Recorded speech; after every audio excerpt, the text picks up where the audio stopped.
Siya si Nanay Miling, 86 anyos na. Masayaan siyang nanay, parang walang problema. Madalang magalit at hindi pasalita. Pero pag kinausap mo naman, hindi na yan papipigil.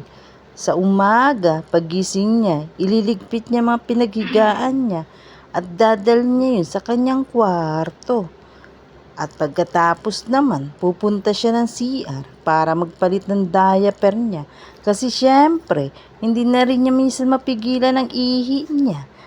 Kaya nagda-diaper na siya. Pagkatapos, mag-toothbrush naman siya para daw mabango ang hiningan niya. Na sinamahan ko yan sa banyo kasi baka bigla siya matisod. Di natin alam, syempre.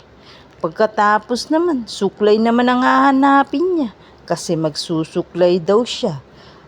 At pagkatapos maayos niya sarili niya, bababa na siya ng hagdan. Alam niyo ba kung ilang step ang binababaan niya everyday?